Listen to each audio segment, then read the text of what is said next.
You must not give up this time, not because quitting makes you weak, but because giving up would mean abandoning a part of yourself that already feels exhausted, unseen, and unsure it can survive another loss. This isn't about pushing harder. It's about staying present when every instinct tells you to disappear. We've been taught to believe that walking away is always an act of self-care. That if something hurts, if it's hard, if it drains us, the healthiest thing to do is quit. And sometimes that's true. Rest matters, boundaries matter. Leaving what is genuinely harmful is an act of wisdom. But there are moments, quiet, complicated moments, when giving up isn't care at all. It's self-betrayal disguised as relief. Self-betrayal doesn't feel dramatic. It feels reasonable. It sounds like logic. It tells you you're tired, that you've tried enough, that continuing would be foolish.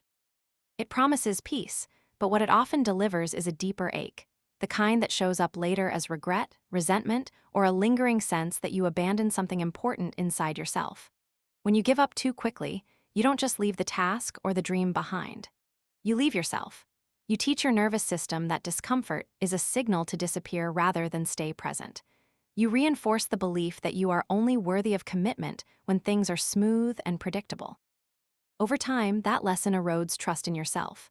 Self-care is supposed to help you stay connected to who you are. Self-betrayal does the opposite. It fractures that connection. It convinces you that your limits define you rather than inform you. True care asks a harder question. Am I resting so I can return, or am I quitting so I don't have to feel afraid? There is a difference between honoring your capacity and abandoning your potential. One is gentle and grounding. The other is numbing. Real self-care doesn't always feel soothing in the moment. Sometimes it feels like staying with discomfort long enough to learn from it. Sometimes it's choosing to remain in the middle, where growth is slow and affirmation is scarce.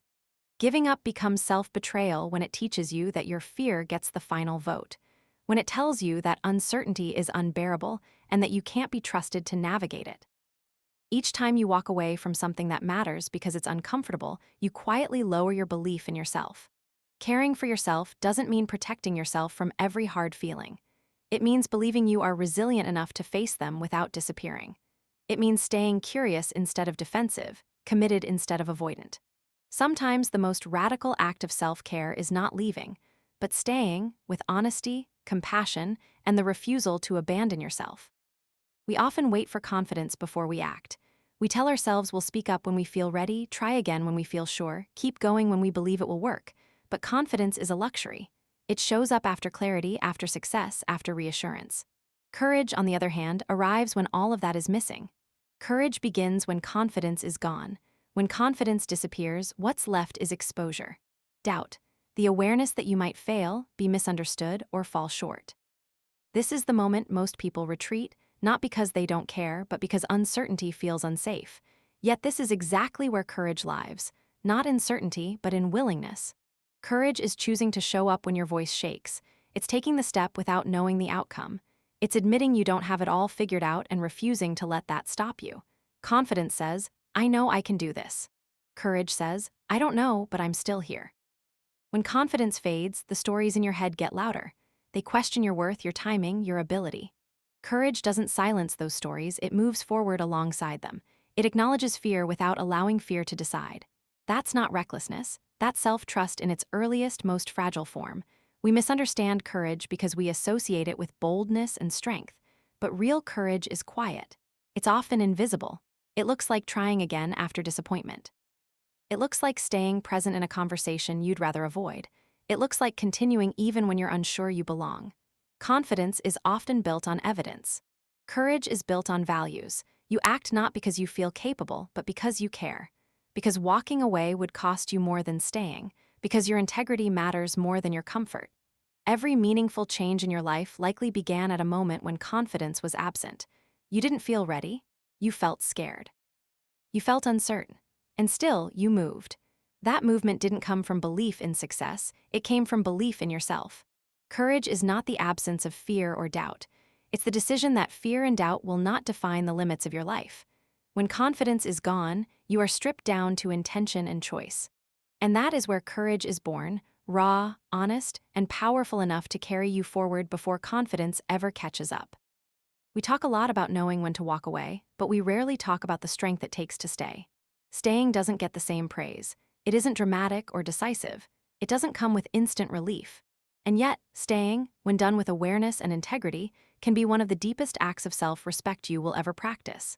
Staying is not about tolerating harm or silencing your needs. It's not about shrinking yourself to keep the peace.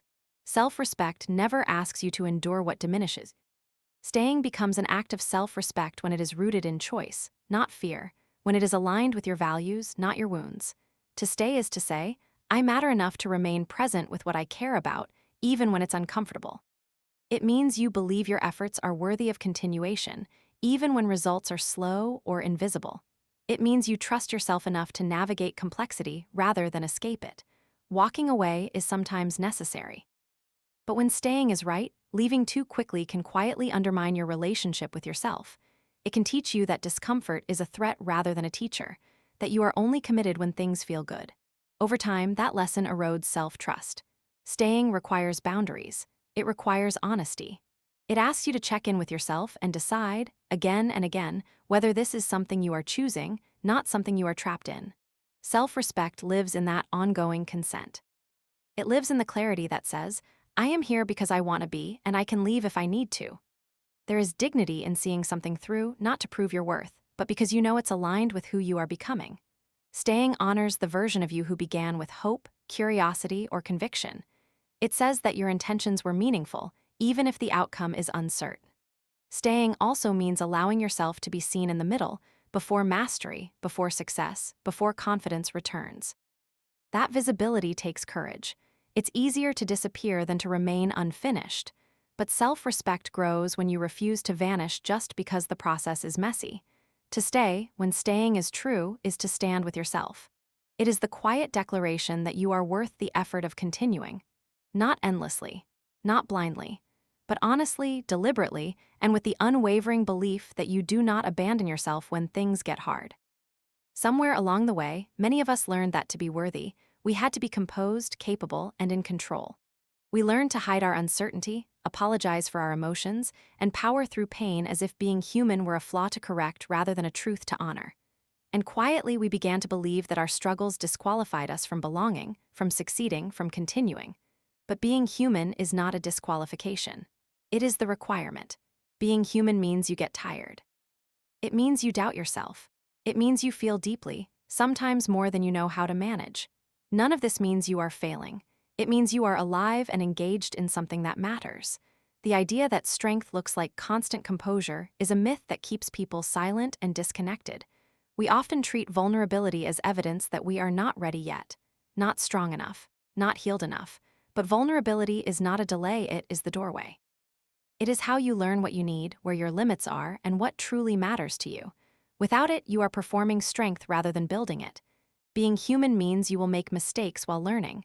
You will show up imperfectly. You will sometimes say the wrong thing or choose the harder path without realizing it. These moments do not erase your worth. They expand your wisdom.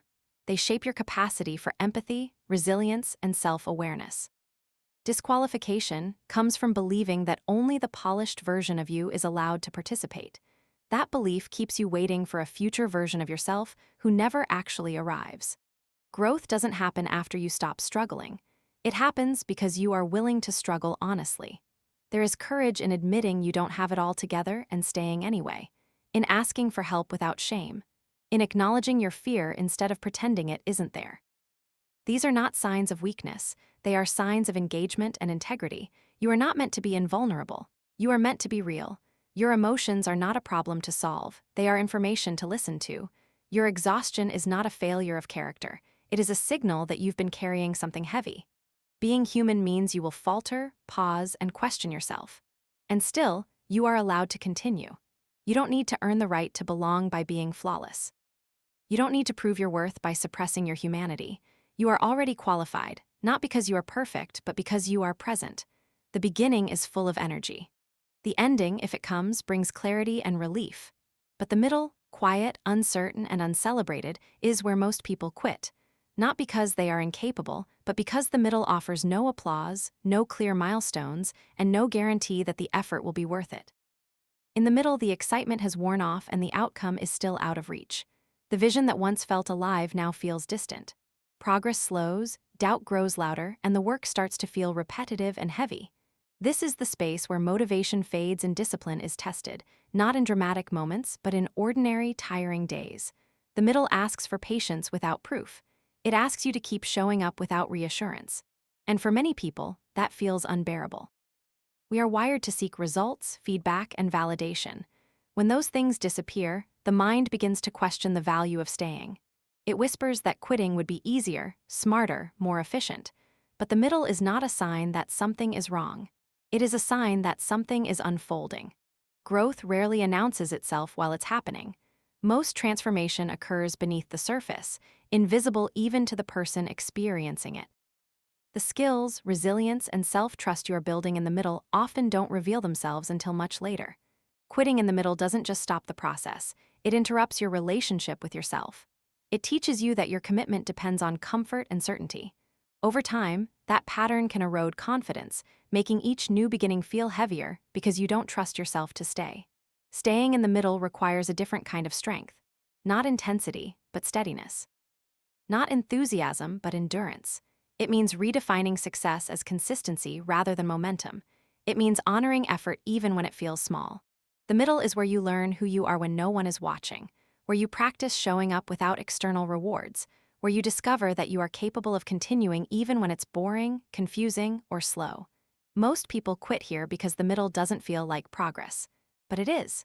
It is the bridge between intention and transformation.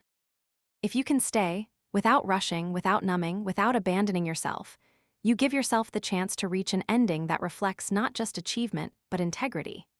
There is a quiet injustice in giving up too soon, not because failure is shameful, but because it robs you of the chance to discover who you might become if you stayed. When you walk away before the story unfolds, you never get to witness the strength, wisdom, or resilience that was still forming inside you. You deserve to see what happens if you don't give up. Most people stop not at the point of collapse, but at the point of uncertainty, when progress feels slow, when effort doesn't equal reward, when doubt starts to feel louder than hope. In those moments, quitting can feel like relief, but relief is not the same as peace. Peace comes from knowing you honored your own commitment, regardless of the outcome. Staying doesn't guarantee success. It guarantees something deeper, self-respect. It means you allowed yourself to find out what was possible instead of deciding the ending early out of fear. When you don't give up, you build trust with yourself, the kind that says, I can handle discomfort without disappearing.